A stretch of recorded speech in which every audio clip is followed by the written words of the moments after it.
Good morning, folks. My name's James. I'm the vicar here. If I don't know you, you're really, really welcome. If I do know you, you're welcome as well. If you're online, you're welcome. It's great that we join together. Those words are amazing words. I love those words. I love the fact of how Paul, as he writes, from a prison in Rome to a people and a group of a church that he helped to create and encourage, how much he cares for them. And also how he encourages them that they are really doing a good job. The rest of the letter, there are some encouragements and some suggestions of what he might do.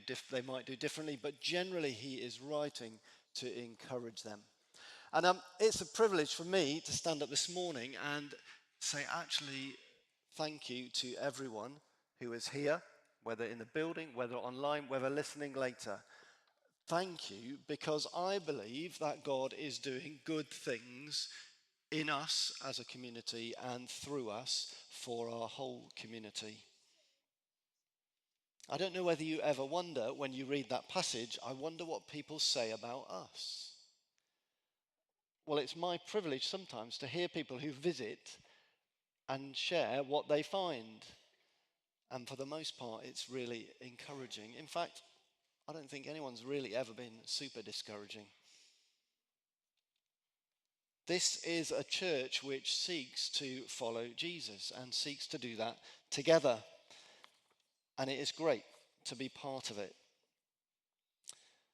But as I've been thinking about it, and as I think about those words, and especially these words, in all my prayers for you all, I always pray with joy because of your partnership in the gospel from the first day until now, being confident of this, that he who began a good work in you will carry it on to completion until the day of Christ. How do we, as a community of faith, carry it on?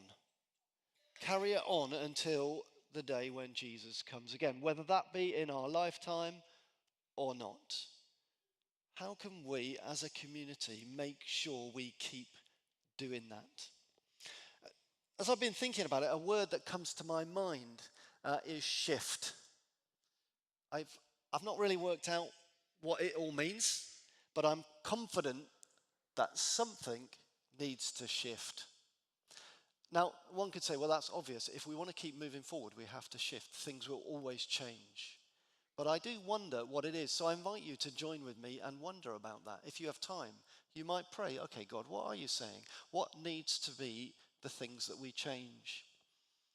But I've also, as I've been looking at this passage, been wondering, what is it that we can do to make sure that we as a community, if Paul were writing to us, he'd be writing the same thing? And I've got a few things that I want to share. Louise has already mentioned our values. So we know what they are, and Steve's going to bring them up. I've already gone off script, Steve. I'm really sorry. We know what our values are. Some of us remember them. That we are family, that we are authentic, that we're adventurous. That kind of sums up the kind of personality we want to be as followers of Jesus Christ in this community. But I wonder what things we can do. And I've got 4 things I want to talk about this morning. 4 things. I'm pretty excited because actually as I talk about them, I look around the room and I think there are loads of people who do these things really, really well. So please don't hear me wrong. I'm not here to tell us all off. There might be other churches where I might go, where it might be a harder conversation. But actually this is a great thing. And what I want us to encourage us to think about is, so what is the shift for each of us? What do we need to shift a little bit to get more and more closer to Jesus? So anyway, they all begin with G, because I thought that was helpful, and roughly it fits, and it might help you remember them. But the first one is to gather. In Hebrews 10:25, it says this, and let us not neglect our meeting together, as some people do, but encourage one another, and especially now that the day of his return is drawing near. Just as a little aside, isn't it interesting how often in the New Testament the writers talk about when Jesus will come again. I wonder how we live. Do we really believe that Jesus will come again? Do we think it might happen in our lifetime? Because as I read the New Testament, I think they really believed that. And I think it affected how they lived, because they saw that imminent coming of Jesus as a reality. That's just an aside for us to think about. I recognize as I talk about gathering, I'm kind of preaching to the choir a bit, because you're here, aren't you? So in some senses, it's maybe the folk that aren't here. And there's 19 screens, I just had a quick look, 19 screens online. So there's probably another 30 people out there as well, joining with us right in this moment. We gather together. But why is that important? Well, Auntie and I were filling in the diocesan mission statistics, one of the very exciting jobs we have to do every January. And I found myself feeling a little bit sad. Not because of our statistics, but because the Anglican Church in these statistics now defines a regular member of an Anglican church as someone who comes at least once a month. And I thought, I don't think that's enough. Now that might sound harsh, and I apologize to you if you feel that's harsh, but I really don't think that's enough. Because if that person that comes once a month then goes on holiday the next month, that's 2 months and we won't have seen each other. I think that's too long to build community. I think we need to gather together if we want to be community. Our being here is really important. It really matters. Imagine if I was here and you weren't here. That would be weird. In fact, I think I might stop. But you are here, so thank you. But also, our being here and gathering is not just about today. It's really tricky sometimes to move our heads away from this idea that church or HTH or whatever we want to call ourselves, it's not just about Sunday. Yes, we gather on a Sunday, but also we gather at other times. And I want to just encourage you to consider gathering at a couple of other things that we do. I would like you to consider whether you might, you may well already do it, but you might for the first time join us at one of our prayer gatherings. Twice a term we meet to pray for the church, all that God is doing in and through it. We say we're a church founded on prayer. I would love to have to move our prayer gathering out of the hub and have it in here, because we couldn't meet on Sunday in the hub, could we? But we could for our prayer gatherings, and we do. But I would love to have to decamp a week on Tuesday when we have our next prayer gathering. In fact, maybe we'll even put the heating on in faith that we're going to decamp. Imagine that. Being part of that prayer gathering is just as much of an important part of our gathering together as being here on Sunday. If you're brave and you like the early mornings, you might like to join us on a Thursday morning at 7:15 every week, where a group of us gather to pray. You can join in the hub or on Zoom. It's on the notices every week. These gatherings where we gather together to pray for our community and all that God is doing in and through us all as a whole are really important. So there it is. I know I'm preaching to the choir. You're here. Thank you very much for being here. But maybe, why not challenge ourselves that if we are here at home and we're not on holiday, why would we not be here? The world throws loads of stuff at us that says there's plenty of other things to do on a Sunday morning. There's plenty of other things to do on a Tuesday night. But actually, God is calling us to commit to this gathering. So let's gather together, number one.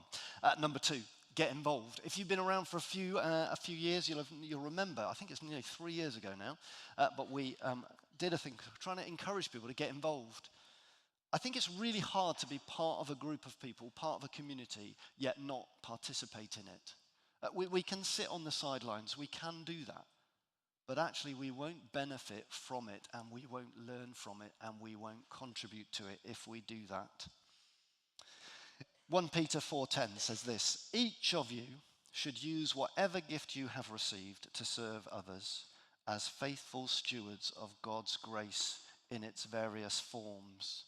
God has given each of us gifts. I think we know that. Maybe if we're new, we're discovering that. To be honest, even if we're not new, we may still be discovering what gifts God has given us. How can we use them to serve the community of God? And if we don't use them, I think the whole community misses out.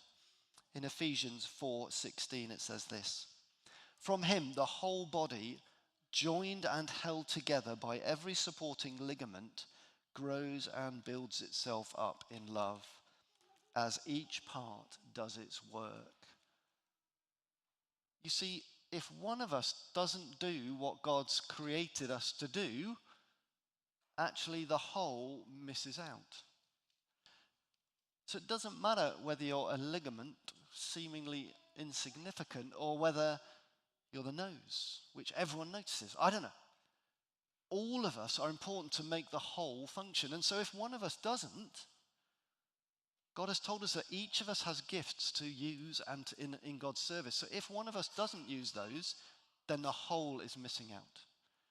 So let me encourage you, let's be involved, and not just on a Sunday.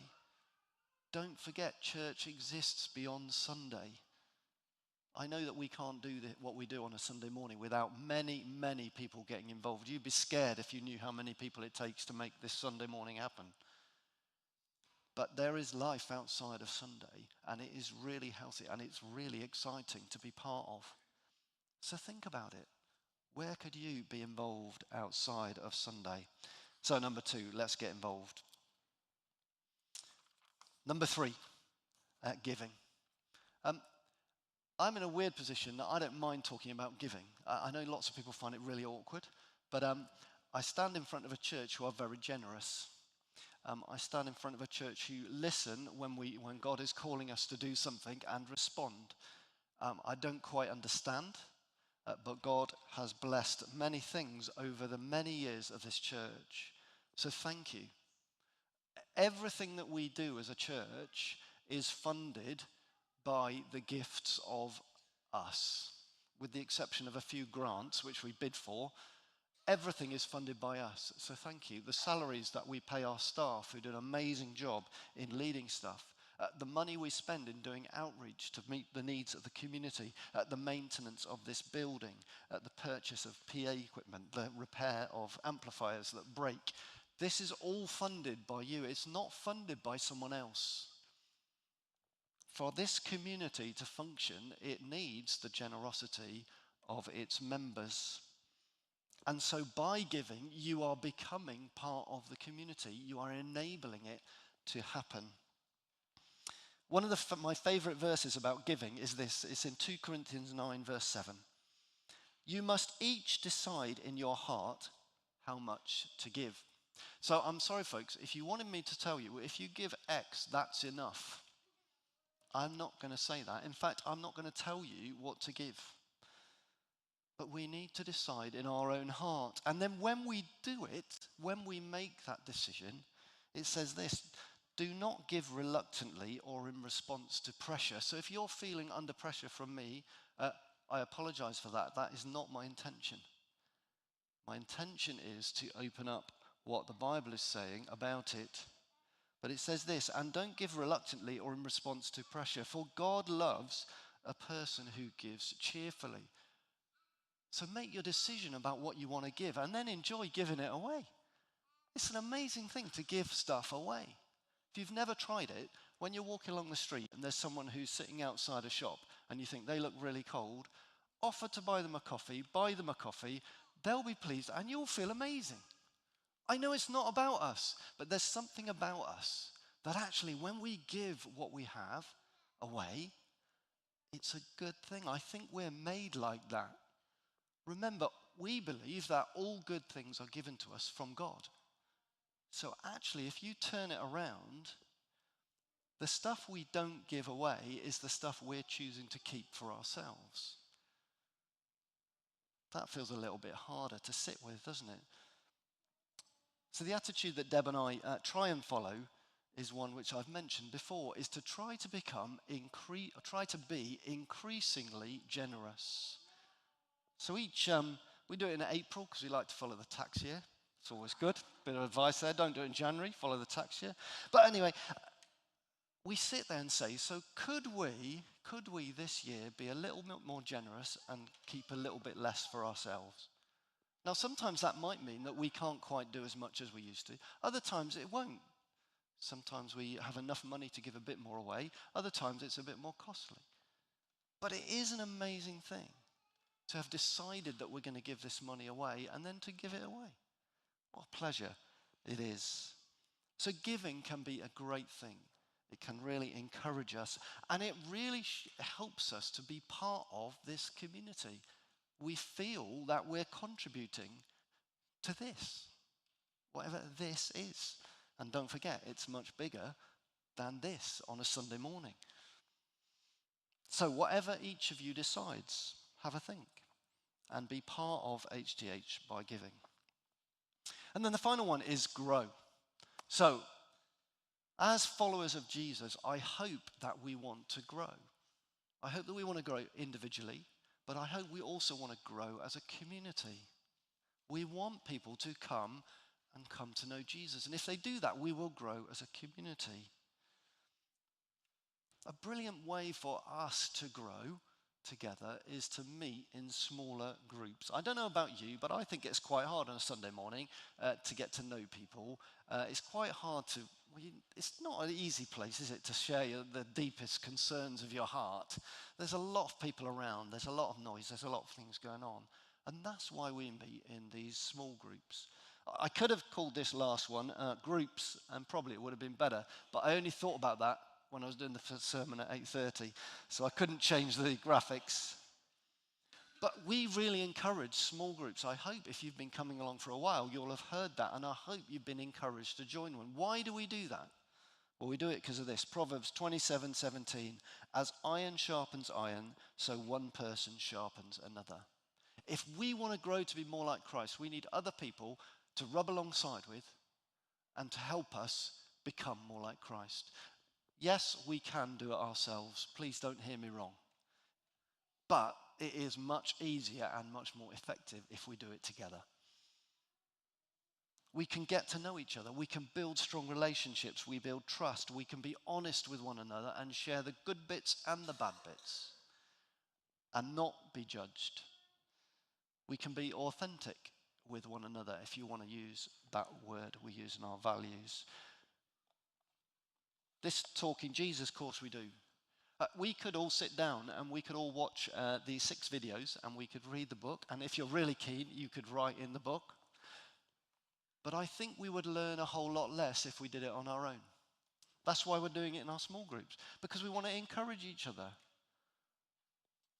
The story that Sue told earlier, she's actually upstairs in the kids' work now, but we heard that in our small group. You see, what we're encouraging people to do is go and try. Go and try talking about Jesus and see how it goes. Sometimes it'll be amazing, sometimes it'll be deadly, it'll be awful. But at least we're trying, and we can encourage one another to try. So, if you're not part of a small group, I'd really encourage you to. I think it's a key part of what we do here. It's really difficult to grow in your faith if all you do is spend an hour coming to, or an hour and a half, looking at the clock, hour and a half coming to church on a Sunday morning. It's tricky to grow. It is possible, but it is tricky. So let's do it together. So there you are. There's 4 things. We don't have a membership. We don't have here's a form you can sign if you want to be part of HTH. But I think these things, and I could probably choose lots more, but these are some of the key things. As we gather together, we show that we are committed to each other as a community, not just on a Sunday, on other parts of the week as well. As we get involved, we show our commitment to the community by making it happen. As we give, we show our commitment to the community by enabling it to happen. And as we join those small groups, we grow, both individually and as a community. Our final value is adventurers. And I love this because I think one of the things we need to do in our Christian life is be adventurous. I think it's quite easy to be family. We all quite like that, don't we? That's nice. And we all know that we want to be authentic with each other. We want to be honest with each other. We want to be real. But do we really want to be adventurous? Do we really want to say, okay, yeah, no, we really are going to try. And we're going to try stuff that is a little bit scary. Stuff that makes us feel uncomfortable. Some stuff is easy, but other stuff is more difficult. So as we consider those 4 things, maybe we can just put them up once more, Steve. Thanks. I wonder which one of those, as a starting point, you want to make a shift. We can't do all 4 at once. Well, you can try. But probably, if you do all 4 at once, it'll be, thanks, Steve. It'll be a bit more like a New Year's resolution, won't it? I don't know, I don't do New Year's resolutions because generally by about January the 3rd, that would be doing well. I've failed. So be reasonable. Set realistic targets because this is not a New Year's resolution. This is a consistent and ongoing challenge. We always want to be committed to HTH. We always want it to be a place where people can come to know Jesus. We always want it to be a place that will look outwards, both now and tomorrow and in many, many years to come. So the challenge is what will you as an individual shift to make yourself more part of this community? So that if Paul were to write to us, he might say this: I thank God every time I remember you, because of your partnership in the gospel from the first day until now, and being confident of this, that Jesus, who began a good work in you, will carry it on to completion until the day of Christ Jesus. Amen.